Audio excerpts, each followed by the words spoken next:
Eh, nakinig po tayo patungkol sa paghahanap ni Senador Bato na mayroon siyang warrant of arrest galing sa ICC. Nakinig po tayo kay Senator Pia at saka ni NBI Director Tony Matibag po. Sige, pakinig lang. Hi, I'm Dion Tiveros, and this is Let's Talk. On this show, on this podcast, what we do is we unbox, unpack, and decode. And what we're going to do now is talk about several issues that the National Bureau of Investigation, or NBI, is involved in or is handling.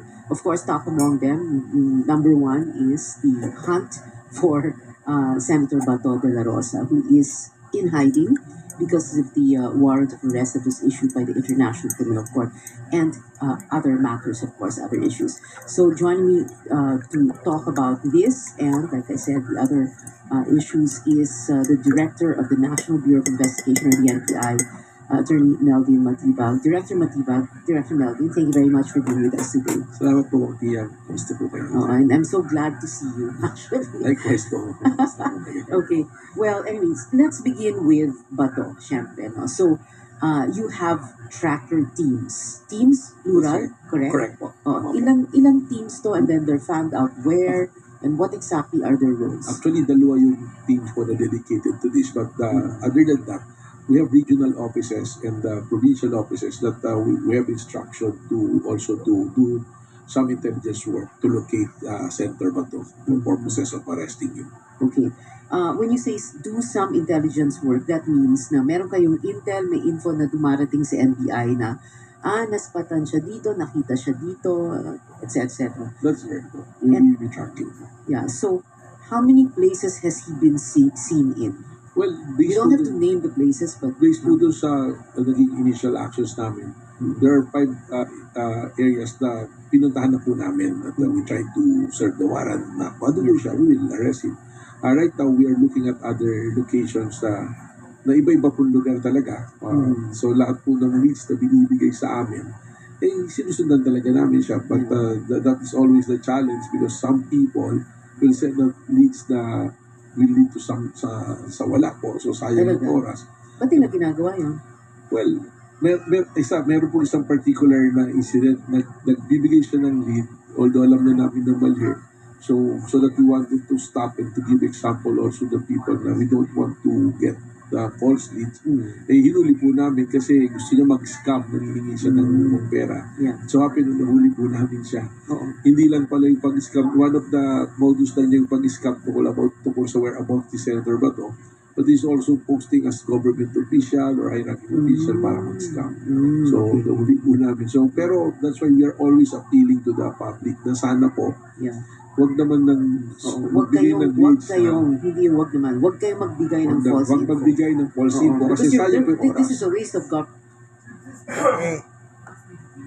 Huwag kayong magbigay ng maling informasyon kasi yung nagbigay, hinuli. Scammer pala yun. Ayon sa Biblia, kung may Biblia tayo, Roma 13:1. Bato, kung nakikinig ka sa video ko, makinig ka. Roma 13:1. Lahat kayo, makinig kayo. Yung mga sumusubaybay sa aking video sa YouTube. Ang bawat tao ay pasakop sa mga pinuno ng pamahalaan. Sino ba pinuno ng pamahalaan? Pangulong Bongbong Marcos. Sapagkat walang pamahalaang hindi mula sa Diyos. At ang mga pamahalaang umihiral ay tinatag ng Diyos.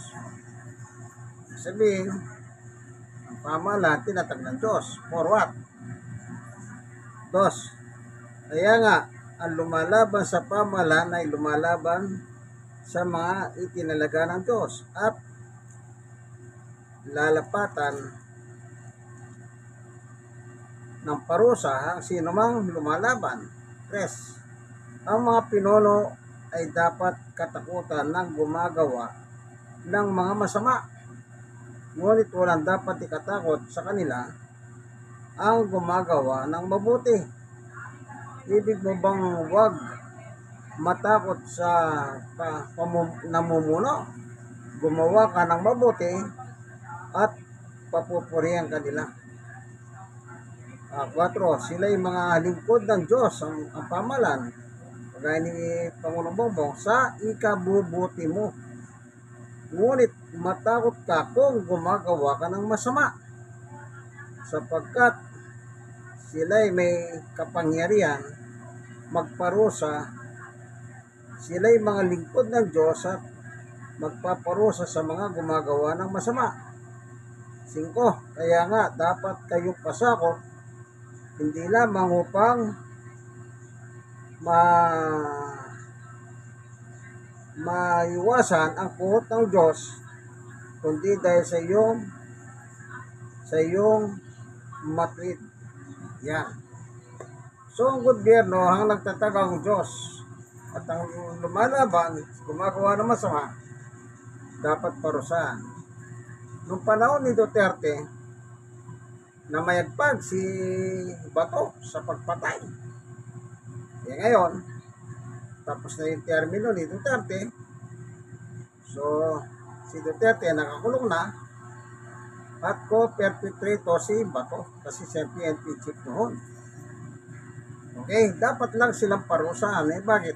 Pumatay sila ng mga tao Ano ang batas ng Diyos? Huwag kayong papatay.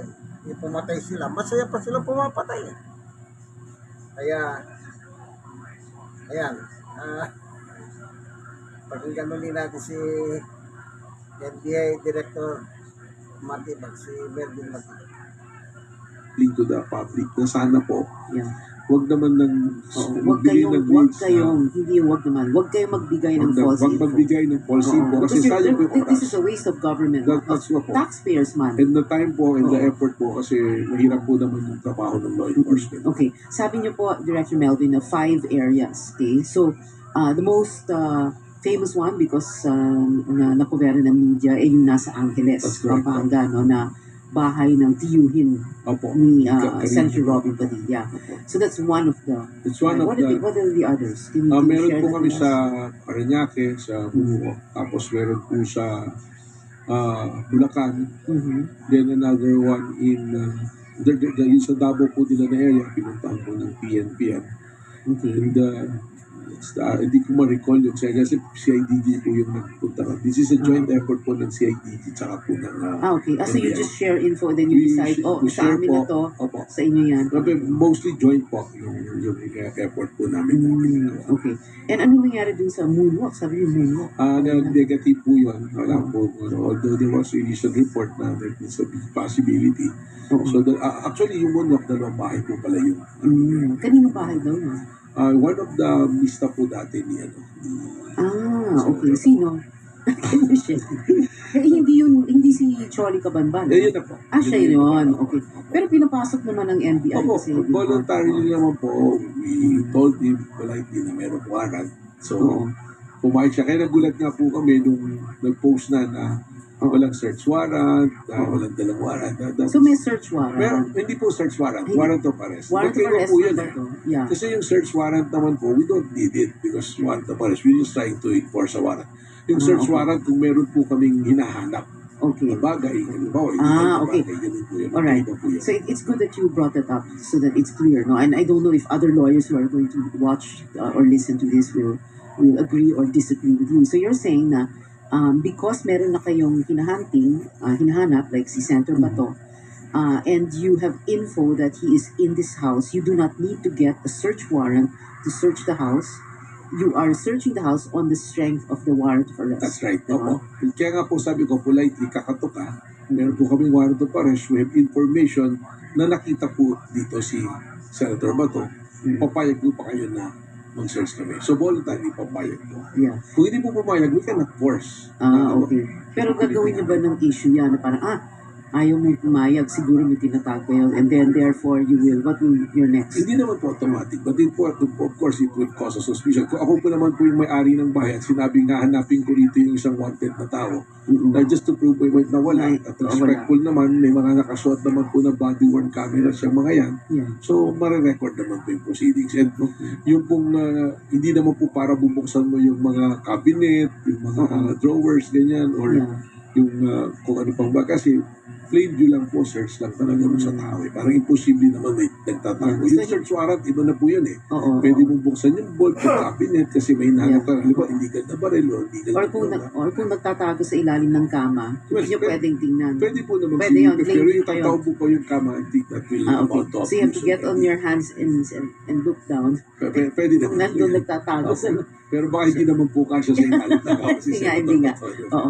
Okay, wait. So sabi niyo kasi, so may, for you to do that, to go to a house to search for Senator Bato, may info na nandun siya. Meron po. So you're saying, dun, for example, dun sa bahay ni Choli Cabanma, nakilala ko rin pala, may info na doon nagpunta si Senator Bato Meron pong while he was in hiding. Yun na po yung sinasabi namin na meron pong mga nagbibigay ng tip at leads. Tapos, pabalidate po namin. So ngayon, it looks like may lead, may sinabing nandoon. Tapos, we check on the relationship. Pwede ba? Possible ba to? Ano bang relationship nila? So, kaya po napuntahan yung lugar na yun. Yeah, okay. Kanina, nabanggit na nga natin na Mista, parang former Mista, parang hindi na-graduate si Choli, no? But are there other Mistas? By the way, for those who are watching and listening, when we say Mista, this is a term among alumni of the Philippine Military Academy or PMA. That's what they call each other, no? It means classmate. So, meron pa po bang ibang Mista ni Senator Bato na pinuntahan niyo yung bahay or may info kayo na tumutulong sila para to hide, to help Bato while he is in hiding? Wala pa po kaming ibang napuntahan except yan na po kay Choli. Pero meron po mga reports but we have to validate pa rin po kung totoo o hindi. Reports specifically about what? About Na what meron pong mga ilang na maaari na yun po yung tumulong. Ano po. Kasi meron po rin kaming mga CCTV na tinitingnan. Tapos kinukonect po namin. We are using also some of our tools to locate at malaman po na kung so kung meron pong mga circumstances, halimbawa po pag marami na yung circumstances kaya yan, may nasabi na nandito tapos meron silang relationship, iba inamin naman po ni Johnny na magkaibigan sila. So yun po yung mga tinitingnan namin. Mga ganun po na bagay. Director Melvin, sabi niyo may CCTV. So, CCTV of who? Bato with others? Sa streets po. Yung Sa mga CCTV streets. sa streets. Yung Okay. makita. Yung po kagaya nung sa tito ni Senator Robin, kaya po siya nakapuntahan. Because na-identify yung black pickup registered under his name. Tapos, Angeles, Pampanga po. Ay nakabuntot po siya nung night na nawala si Senator Bato. Yung So, early bakit morning. Opo, Okay. early morning. So, Yung bakit kay black Senator pickup Robin, na yun? Oo. meron pong black pickup na nakabuntot. Nung amin pong nakuha yung details ng pickup, doon po tinuro. okay. Kaya hindi po arbitrary na basta Yeah, oo. pupuntahan. At yung address doon sa Certificate of Registration ng black pickup sa ay yung kanya po, Angeles. doon po nag-trace. Diba, kaya nga po ngayon, isasampi na rin namin ng NBI yung si Mr. Carino. Oo. Kasi yung circumstances po nung early morning na nawala si Senator Bato, Oo. may presence po siya. Oo. Balikan ko lang po yung question about the CCTV. So, meron kayong CCTV showing Bato, for example, with Choli. Bato with Uncle of Robin. May ganon? Yung po kay Choli, it was an intelligence report po. Wala Okay. po. Yung kay, yung sa pickup naman na nakarehistro po sa tito ni Senator Robin. Pero there are personalities na lumabas sa CCTV. Yun na nga po yung kasama sa mga papasabi na po ng NBI po. Okay. Pero sinabi niyo na po yung mga pangalan ng Yes, CCTV. Or nalabas na meron po pa? namin yun. We will still checking kung sino ba po yung mga dapat po Okay. So, meron kayong CCTV in different establishments or houses or streets showing Bato with other people? Yung pong dun sa mga sinampinan namin, yung CCTV from the Senate mismo na nandun po. Okay. Yun naman po sa sasakyan ng itim na pickup, nakuha po namin yan sa CCTV ng mga establishment na dinaanan po. Oo, okay. Okay. Direct Melvin, itong, teka, babalikan ko na sige. nung umalis siya sa Senado, yung 2:30 in the morning, That's right. tapos kasabay si Senator Robin. That's correct po. May first statement si Robin, and then later on, sinabi niya na sumabay nga sa kanya si Bato, tapos Binaba bumaba, niya. binaba daw niya Sa Makati po. sa Sabi Makati. niya. Okay. Tama po. Were you able to confirm that info? Was there like CCTV or something? Or Meron po. meron? Meron po kami CCTV. Yung sa street? Sa street Yung- kung saan bumaba? Opo. But up to that details po yung bibigay ko sa inyo. Okay. Yeah. So, pero kung bumaba doon sa street, May sila siya. sa Tama po. Okay. So, you have identified that vehicle na sinakyan niya. Well, we are in the process po of identifying po. Okay. Yung hindi niyo na-identify, sino yung nagda-drive? Yung yan, sino may-ari? Meron kayo? Yung process namin alam nila. We're lots of CCTV po. O nagbabacktrack tayo dyan. Tao po. Yes. So, ngayon, Parang, you're we're processing. Hindi Yeah. po talaga hindi arbitrary arbitrary. na Oo. pupuntahan namin. Ano po. Yeah. Kasi yun po nga, yung pong ang nangyari nga po, yung mga napunta na sa may process of elimination, ibig sabihin, nahan na yan. Mm-mm. So, pwede na po kami mag-move doon sa ibang pinaghihinalaan namin or needs namin na nandoon si Yeah. Senator Bato. Okay. Yung may-ari ng sasakyan kung saan lumipat si Senator Bato, kasama siya doon sa sinabina ninyo. Wala po, ina-identify po na-identify namin. pa. We're trying to identify po. Okay. But if you have the certificate of registration, may pangalan yun. Yun nga po, kasi we have to get that details, yung plaka, we're doing it po. Oo. If ang sabi nga ni Robin, bumaba siya, pero hindi niya lumipat ng sasakyan, that means na ibig bang sabihin parang may usapan before. So parang we meet a certain point na bababa na si Senator Bato. I think the logical conclusion, yeah. Because would you Ibig sabihin, nakakano po talaga. yeah. So, to start, parang sa amin,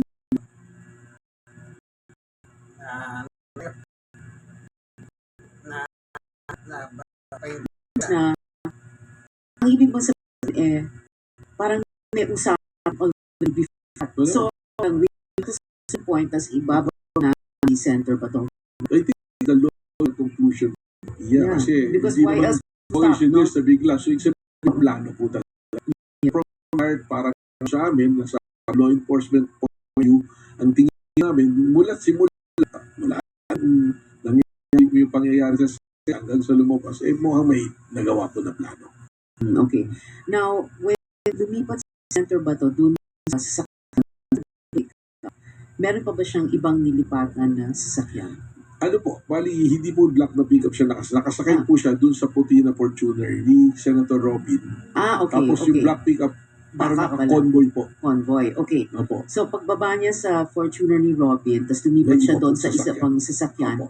After that, meron pa ba siyang nilipatan na iba pang sasakyan? Well, yun po yung sinusundan namin sa pagtahi namin ng mga nung binabacktrack po namin yung mga na-captured ng CCTV po. Yeah. Yes. Okay. But that, kung saan siya lumipat na sasakyan, within Metro Manila nung early morning na yon or lumabas ng Metro Manila? Metro Manila pa lang. Within Metro Manila. Tapos dinala lang siya sa isang bahay. Hindi pa po natin ma-identify kung saan pumunta dahil until now we are backtracking and checking po yung mga na-capture ng CCTV nung maaring dinanan po na kalsada po. Okay. So we're seeking help of MMDA tapos other establishment. Yeah. So we have to stitch po yung marami videos. ngayong CCTV. Yun Halos nga lahat po. na lang ng kanto. Yun po meron. yung maganda ngayon. So we have to oo. stitch lang po. Yeah. At- Tinatahilan po namin. At hindi lang MMDA, usually yung mga bahay. Mga private, mga bahay, mga establishment like banks, normally, ganyan, mga restaurant, may mga CCTV po Yeah. na. The street kung saan bumaba siya at lumipat sa ibang sasakyan, can you share that with us? Where? Sa Makati po, identify talaga po na sa Makati. Okay. Po talaga. Okay. We will get to we'll go back to the night in the Senate, but I wanted to ask you about this. So, si Bato, at this point, well, we are taping this episode and on June 2, Tuesday evening. At this point, si Senator Bato, is he still in the country? Yung certainty na sabihin natin sa bansa, hindi po natin pwedeng sabihin na sigurado because we know yung contour po ng Pilipinas mismo, maraming exit points, marami pong entry points. Kasi like what happened, alam naman natin na si Alice Guo, hindi po ba nakalabas. Nila. Pero pagsasabihin natin, ang pagbabasihan natin ay ang records ng immigration, alam natin na nandito pa. Pero ang tingin po namin dun sa, base dun sa aming pag-iimbestiga, there's a strong possibility na nandirito pa po siya sa Pilipinas. Mas malaki po yung porsyento na siya ay nandirito pa. Kasi unang-una, yung meron pong siyang pending pa na incident sa Supreme Court, siguro baka inihintay din po na yung finality mismo Okay. sa Supreme Court. So yan po maliwanag po sa paliwanag ni Atty. Melvin Matibag ng NBI, yung mga dinahanan, mga CCTV, pagdugtugin. Sana, kung sino man po sa inyong manonood dito, kung sakali na nakita nyo sa vicinity, sa inyong lugar, huwag na po kayong magatubiling hindi ipaalam sa pulis. Kung mayroong station ng pulis na malapit po dyan, ito naman, ano na po yung ganyang warrant, nakalabas na talaga. Palagay ko, halimbawa, nasa isang lugar, alam naman pupunta pa yung mga NBI dyan, malayo pa. Kung mayroong mga pulis dyan, baka pwede namang pulihin siya kahit wala silang dalang warrant.